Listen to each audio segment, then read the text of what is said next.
Hello, I'm Nicole from Neon Shed, coming to you from Awabakal land.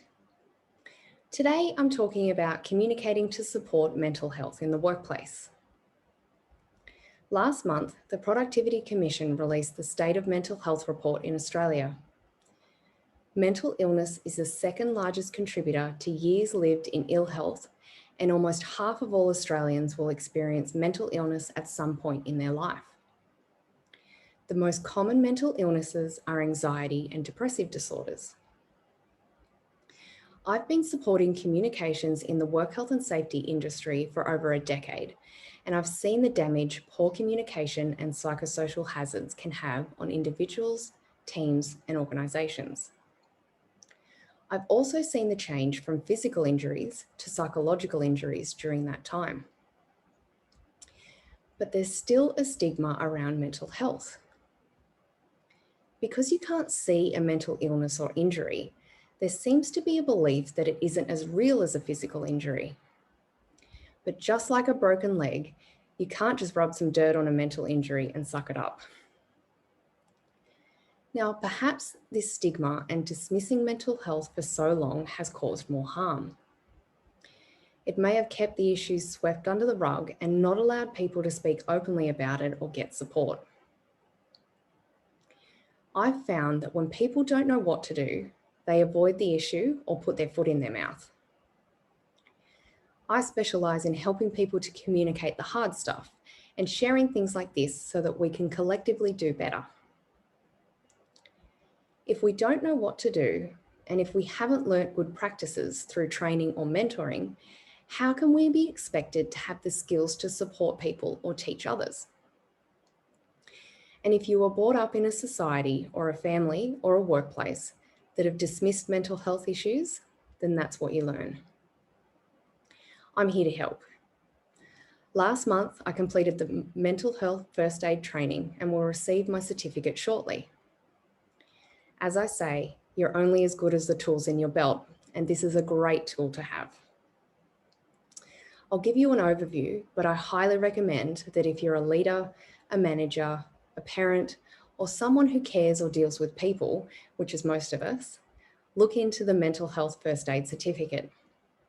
I'll share the link to the mental health first aid website and the amazing training I attended, conducted by Ella. I learned a few new tools to put in my belt to better support the mental health of my clients and the community. But unfortunately, I noticed a few things that are being said and done in the workplace that are causing harm to people's mental health. It's not necessarily because the person wants to harm the other. They're just doing what's been said to them or trying to sweep it under the rug because they don't know what to do. Some of the things people say that can harm someone with a mental injury or illness include: have a cup of concrete, get over it, it's all in your head, cheer up, or other people have it much worse than you. These are comments I've heard recently, and I'm sure you've heard them too. Unfortunately, all these comments do is cause harm and only help to keep the stigma around. Just because you can't see a mental injury or illness doesn't mean it's not there. Supporting someone's mental health is not patting them on the back, it's not giving them compliments or avoiding them to give them space if they seem sad. If you're not a people person or you don't like the fluffy stuff, that's totally fine, and it's great to know that about yourself.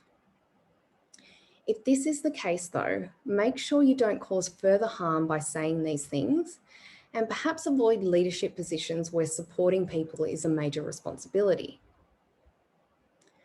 I want to go a bit deep for a second and say that we've all experienced trauma.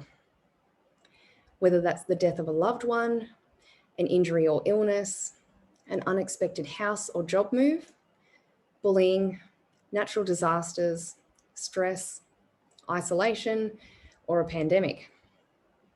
These are all examples of trauma. Some of us have experienced many of these things just in the last year alone. There is no scale or limit for trauma, and it's relative to each person. Treatment and recovery takes time. It's not a quick fix, and a lot of trauma goes unhealed. When you break an arm or leg, you take time to heal. If you've experienced any of the traumas I've just spoken about, have you sought out treatment to help with recovery? The answer, sadly, is often no. I was involved in a car accident when I was younger, and there was treatment for my physical injuries, but no support or understanding on how to treat any psychological injury. Everyone is in a different place in their recovery. Some people don't know where to start, and others don't recognize that they may be suffering. But everyone has past experiences, history, background, baggage, and triggers. We need to be mindful of this when dealing with people. Yet it's what makes us unique and who we are, and it shapes the value we can add to society. So what should you do? Communicate with compassion and respect always. You never know what someone is going through or what they've gone through. Ask them, how are you? Are you okay? You could say that you've noticed a change and that you're worried about them. Then just listen. Give them space and be comfortable with the silence. Let them talk, and if they don't want to talk, let them know that you're there or what other support might be available.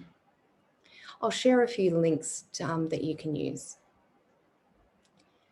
For many of us, though, we're not professional mental health providers, so don't try and fix a perceived problem. Simply being there for the person, listening, and providing tools and resources can help. You can include mental health as an agenda item in your meetings. You could do activities that support mental health in the workplace. And you can talk about your own experience and share your favorite mindfulness or self-care activities. So what do you do to support mental health and well-being at work? I'd love to know.